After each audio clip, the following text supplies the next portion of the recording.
আবার যারা ইখওয়ানুল মুসলিমিনের পদ্ধতি অনুসরণ করেন, ইখওয়ানুল মুসলিমিন বুঝেন?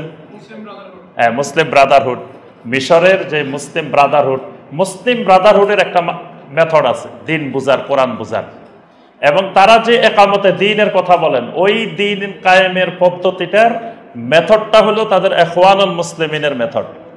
এটা একটা মানহাজের নাম। এই জন্য দেখেন আমাদের দেশের সবাই আল্লাহর দ্বীন কায়েম চায়, কিন্তু কেউ গণতন্ত্রের মাধ্যমে করে, কেউ গণতন্ত্রের মাধ্যমে যায় না। অনেকের প্রশ্ন যে এই দেশে আপনারা তো দ্বীন কায়েমের কাজ করেন না। দ্বীন কায়েমের কাজ সবাই করে, এবং আমরা 24 ঘন্টা দ্বীন কায়েমের কাজে করতেছি, একামতে দ্বীনের কাজে করতেছি, কিন্তু তার কাছে এটা একামতে দ্বীনের কাজ মনে হইতেছে না।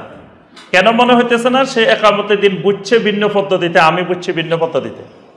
আমি বুঝছি দ্বীন কায়েমের পদ্ধতি হবে যুগে যুগে আম্বিয়া আলাইহিমুস সালাম যেই তরিকায় দ্বীন কায়েমের কাজ করছেন, সাহাবায়ে কেরাম যেই পদ্ধতিতে করছেন, তাবেঈনে কেরাম যেই পদ্ধতিতে করছেন, তাবেঈনে কেরাম যে পদ্ধতিতে করছেন, সালাফেরা যে পদ্ধতিতে করছেন, এই পদ্ধতির বাইরে করার সুযোগ নাই।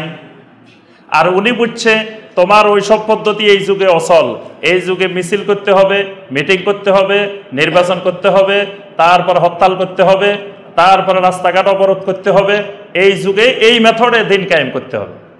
তাহলে ওনার পদ্ধতি, বুঝার পদ্ধতি দিন কায়েমের, আর আমার বুঝার পদ্ধতি ভিন্ন হয়ে গেছে। ভিন্ন হওয়ার কারণ মানহাজের ভিন্নতা। অনেকে মনে করে তো এত বড় বড় হুজুর এটা বুঝলো না কেন, ওনারা এরকম বলে কেন? এই বুঝার পদ্ধতিটা কিসের ভিন্নতা?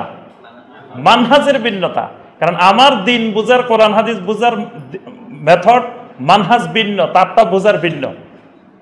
তারপরে দেখবেন আমরা যারা সালাফদের মানহাজের অনুসারী তারা বলি যে আপনার যারা শিরিককারী, যারা বেদাতকারী, তাদের সাথে আমাদের মোজালাসা, উঠা বসা, সোহবত থাকবে না।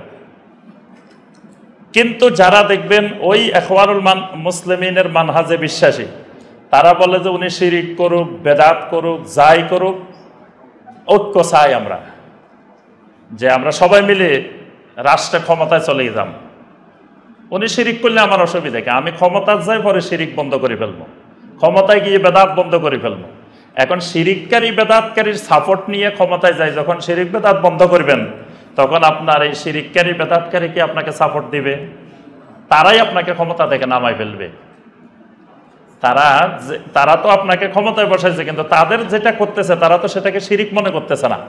আপনি ক্ষমতায় যাই কইলেন বাংলাদেশের সব মাজার ভেঙে ফেলা হবে, তাহলে মাজার পূজারী যারা আপনাকে ক্ষমতায় বসাইছে এরাই তো আপনাকে ক্ষমতা থেকে নামাবে, এরা তো মাজারের গায়ে হাত দিতে আপনাকে দিবে না। তাহলে মানে এই যে ভিন্নতাগুলো, এই ভিন্নতাগুলো কিসের কারণে? মানহাজের ভিন্নতার কারণে।